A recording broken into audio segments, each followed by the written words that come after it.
এই বৈশাখে বেশ কিছু বাজেট বুস্টার ল্যাপটপ নিয়ে ভার্টেক নিয়ে এসেছে আপনাদের জন্য বৈশাখী ঝড় অফার। পুরো ক্যাম্পেইন জুড়ে মাত্র 60,000 থেকে 70,000 টাকা বাজেটের মধ্যে স্টুডেন্ট কিংবা অফিস এমপ্লয়ীদের জন্য থাকছে বেশ কিছু পাওয়ারফুল ল্যাপটপ, এবং প্রত্যেকটা ল্যাপটপে কিন্তু আপনি পাবেন 15.6 ইঞ্চ ফুল এইচডি ডিসপ্লে। এই লিস্টে প্রথমে আমাদের কাছে রয়েছে Lenovo IdeaPad Slim 3।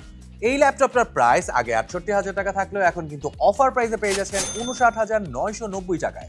এই ল্যাপটপটিতে আপনি পেয়ে যাবেন Core i5 13420H processor, Intel USD graphics, 8GB RAM এবং 512GB SSD স্টোরেজ, যা আপনাকে দিবে fast and smooth performance. Lenovo IdeaPad Slim 3 এর আরেকটা ভ্যারিয়েন্ট কিন্তু আমাদের কাছে অ্যাভেলেবল রয়েছে, যেখানে আপনি পেয়ে যাচ্ছেন Intel Core i5 120U processor, এবং এই ল্যাপটপটার আগের প্রাইস 72,000 টাকা হলেও এখন কিন্তু অফার প্রাইস আপনি পেয়ে যাচ্ছেন মাত্র 64,990 টাকায়। এই লিস্টে এরপর পরে আমাদের কাছে রয়েছে HP 250 G10। এই ল্যাপটপটির স্পেক্স নিয়ে যদি কথা বলতে হয় তাহলে এখানে রয়েছে Core i5 1334U processor, 16GB RAM এবং 512GB SSD স্টোরেজ।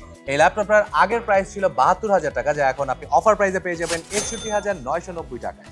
এটি কিন্তু একদম মাল্টিটাস্কিং কিং। ঝড় অফারে এবার আপনাদের জন্য থাকছে Asus ExpertBook B15। এই ল্যাপটপটার প্রাইস আগে ছিল 78,000 টাকা, যা এখন অফার প্রাইসে আপনি পেয়ে যাবেন মাত্র 67,990 টাকায়। সঙ্গে পাবেন Intel i5 1335U processor, 8GB RAM এবং 512GB SSD স্টোরেজ। ঝড় অফার একদম শেষ মেশ আপনাদের জন্য রয়েছে Asus VivoBook 15। এই ল্যাপটপটার আগে প্রাইস ছিল 82,000 টাকা, যা এখন অফার প্রাইসে পেয়ে যাবেন মাত্র 69,990 টাকা, এবং সাথে কিন্তু আপনি পেয়ে যাচ্ছেন Core i7 12700H প্রসেসর, সাথে 8GB RAM এবং 512GB SSD স্টোরেজ। সো দেরি না করে আপনার পছন্দের ল্যাপটপটি কিনতে আজই চলে আসুন ভার্টেকে।